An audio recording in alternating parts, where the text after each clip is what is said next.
Grabe, araw-araw na lang may lindol. Tapos kung saan-saan pa. Tapos hindi ko nga alam, minsan baka sa sobrang napaparanoid na ako. Kaya ito nag-video na ako. Nakakatakot na kasi. Tapos ito pa, may influenza virus pa. Yung kumakalat na ngayon, yung, di ba, kasi may anak ako guys na tatlo, yung dalawa doon nag-aaral, 3 araw na silang walang pasok dahil nga nag-suspend na ng yung mga school dito sa amin dahil nga dito sa influenza. Alam ko kumakalat na to sa sa social media, sa balita. Pag hindi yung case tumataas, yung lindol naman kung saan-saan. Tapos palakas pa ng palakas. Alam nyo ba? Na-realize ko lang ha. Buti na lang online ang mga trabaho ko.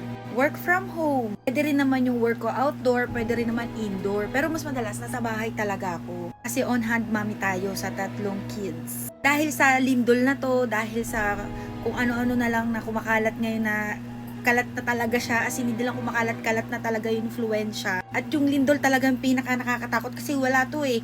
Yung case na flu, pwede mo yan, pwede mo maano pa yan, wag lang kayo lumabas sa bahay. Kumbaga, may ano pa yan, mag-cure pa yan. Pero, may cure pa ba? Pero yung lindol, wala wala. Bigla-bigla na lang siya lilindol. Nakita niyo naman sa sa ibang lugar, nakita niyo naman yan sa balita, di ba? Ang na-realize ko lang talaga, pinaka-point lang ng video ko, na-realize ko, yung part na wala akong pinapasukan na office na masisira. Syempre dahil sa kakalindol. O kung nasira yun, paano papasok yung mga empleyado kung sira yung pinapasukan namin na establishment, di ba?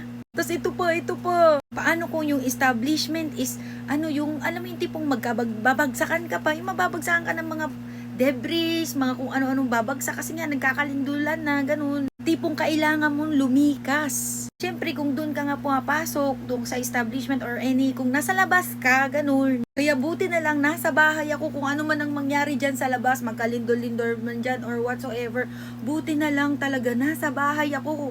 Kahit na nagkaano-ano dyan sa labas or whatsoever, kumikita pa rin ako kasi nga online nga yung work ko, diba? Home base.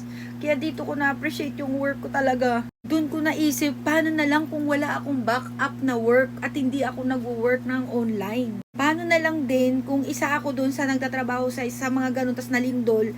Paano na? Mawawalan ako ng trabaho kasi di nga ako makakapasok dahil nga sira nga yung pinapasukan ko, yung mga work na pinapasukan ko, establishment or building man yun or office.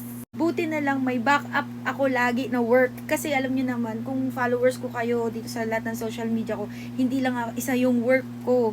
Lahat home base kahit madami yan. Kasi katulad yan, kung wala kang backup work, paano na? Ito, di ba, bigla-bigla na lang umaatak yung mga gantong lindol. Siyempre, wala kang choice, wala ka ring income. Kaya kung ako sa'yo ngayon, mag-isip ka na kung ano ang magiging backup income mo.